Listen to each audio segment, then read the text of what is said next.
1913 साली पहिला चित्रपट जो आला होता तो होता राजा हरिश्चंद्र, जो मुकपट होता, हो ना?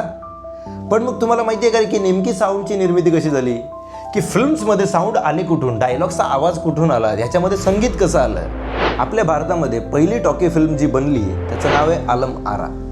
आणि आलम आरा ही बनवली होती आपले या आजच्या एपिसोडचे नायक म्हणजेच अर्देशीर इराणी. अर्देशीर इराणी यांचा जन्म 23 डिसेंबर 1892 साली मुंबईतील एका पार्शियन कुटुंबामध्ये झाला. सामान्य माणसासारखे तेही जीवन जगत होते. त्यांचं पण मन तसंच काही त्या कामांमध्ये रमत नव्हतं. बहुधा त्यांचं मन हे थिएटरमध्ये आणि फिल्म मेकिंगमध्येच रमत होतं. म्हणून त्यांच्याही मनामध्ये आलं की आत्ताच्या घडीला जे काही सिनेमे चालू आहेत हे मुकपट आहेत, याच्यामध्ये काहीतरी आमूलाग्र बदल घडवायला हवा. आलम आरा ह्या चित्रपटाचे जे काही संवाद होते हे चित्रपटासोबतच रेकॉर्ड करण्यात आले होते आणि त्यांचा साऊंड डिझाईन करण्यात आला होता.